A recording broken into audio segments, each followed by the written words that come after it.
The American Civil War. We think we know its story. A nation cleaved in two, brother fighting brother, blue against gray. A terrible, bloody struggle for freedom, for union. This is the story often told, but it is not the whole story. Beneath the grand narratives of battles and leaders, there are deeper currents, more complicated truths, secrets hidden in the shadows of history, waiting to be uncovered. We often see the war in simple terms, good versus evil, right versus wrong. But the reality was far murkier. It was a tapestry woven with many threads, threads of dissent within the North, threads of bitter class division in the South, threads of unimaginable suffering in places far from the battle lines. These are the stories that challenge our comfortable understanding. They force us to look closer, to see the conflict in its full human complexity. This was a war that touched everyone, not just the soldiers in their uniforms, but women left behind, immigrants seeking a new home, Native Americans caught between two worlds, enslaved people yearning for freedom. Their experiences are vital. The Union cause. It seemed so clear, to preserve the nation, to end the rebellion. But even in the North, unity was fragile. Many voices rose in opposition to the war. They questioned its aims. They decried its terrible cost in blood and treasure. Abraham Lincoln, the lonely man in the White House, bore this burden. He faced dissent not just from the South, but from within his own states, from his own people. Lincoln took drastic measures to silence critics, to maintain order. He suspended the writ of habeas corpus. This allowed for arrest without trial. Thousands were imprisoned. Newspapers were suppressed. These actions were controversial, necessary, some said, to save the Union. Tyrannical, cried others, trampling on liberty. The very ideals the Union claimed to defend. The war for freedom had a complicated price. The most vocal opponents were the Peace Democrats, nicknamed Copperheads by their detractors, after the venomous snake. They argued for a negotiated peace, an end to the bloodshed.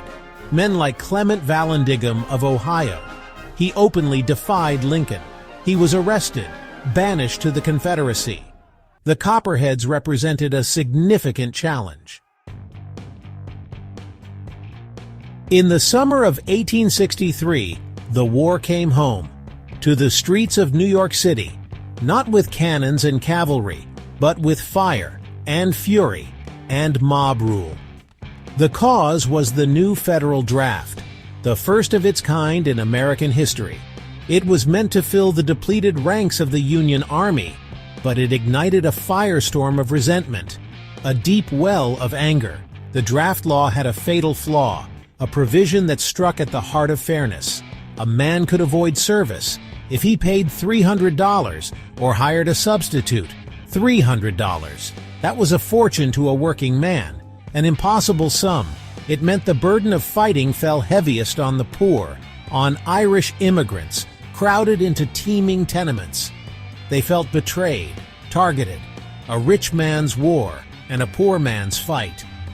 For 4 days in July, the city descended into chaos. Mobs surged through the streets.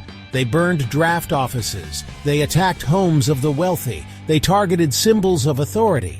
But their rage found its most vicious outlet against African Americans. Blamed for the war, lynched, beaten, their homes and businesses destroyed.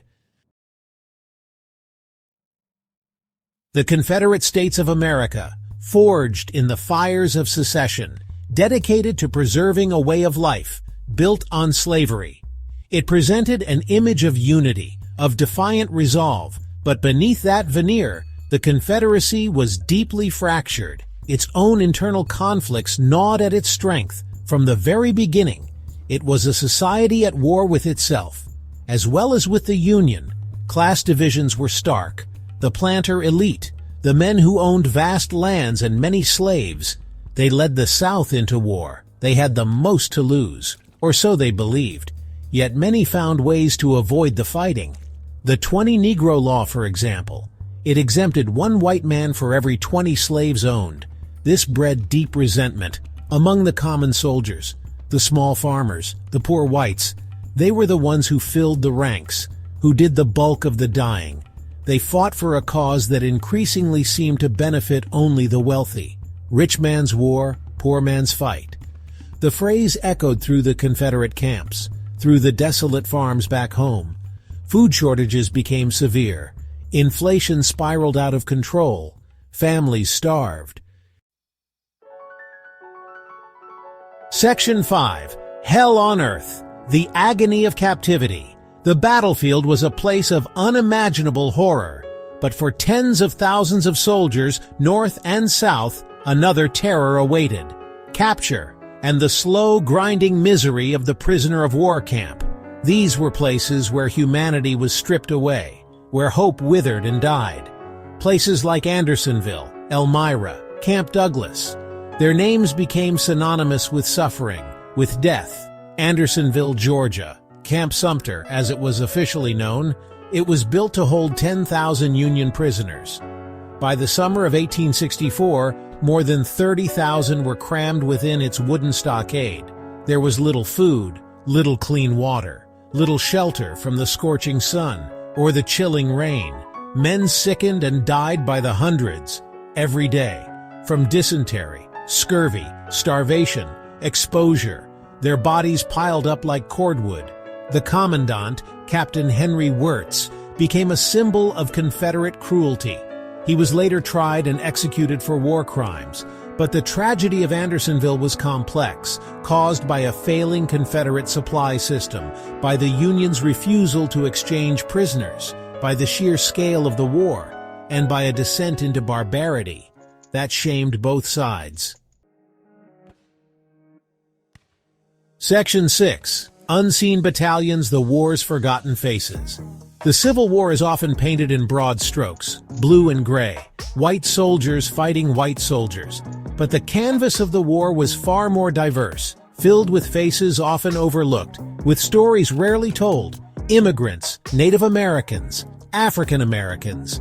They too were swept up in the conflict. They too fought and died, for reasons as varied as the individuals themselves. Their contributions were vital. Native American tribes found themselves caught in a vice.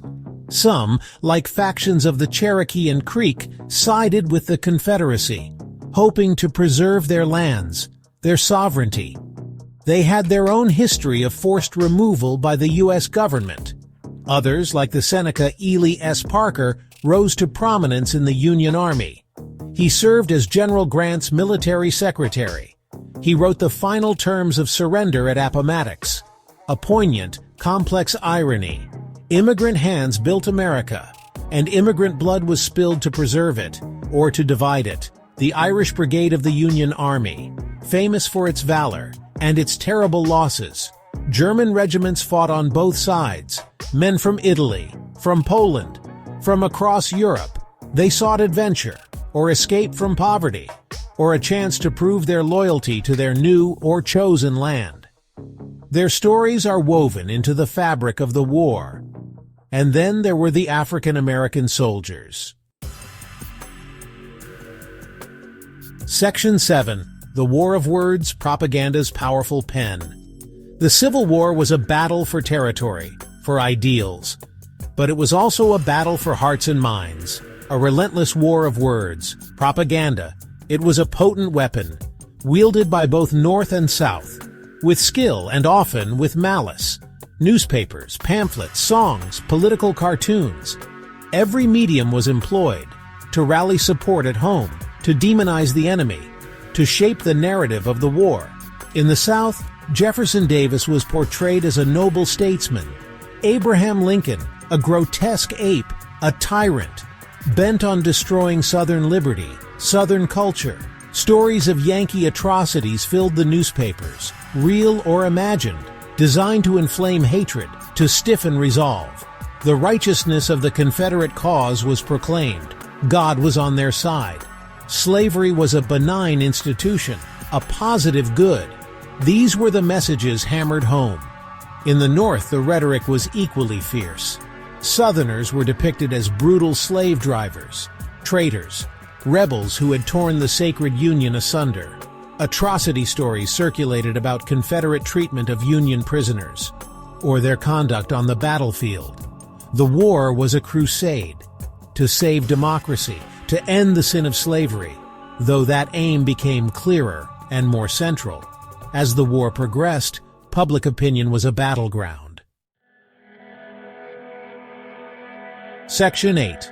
Echoes in Eternity, the War's Enduring Shadow. The guns fell silent in the spring of 1865. The war was over, or so it seemed. But the American Civil War did not truly end at Appomattox. Its echoes reverberate through the decades, through a century and a half of American life. It reshaped the nation in fundamental ways. Its shadow stretches long, reaching even into our own time. The questions it raised, the wounds it inflicted, are still with us. Reconstruction was the nation's first attempt to grapple with the war's aftermath, to rebuild the shattered South, to define the meaning of freedom for 4 million newly emancipated African Americans. It was an era of hope, of promise, but also of fierce resistance, of violence, the dream of an interracial democracy. It flickered briefly, then was largely extinguished, for nearly a century.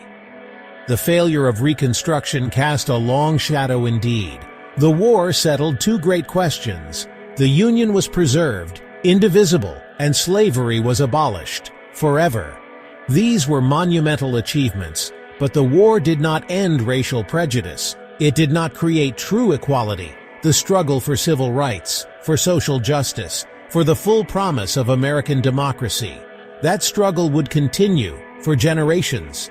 It is a struggle that defines much of American history. Since those bloody years, the Civil War remains America's central event, its defining tragedy.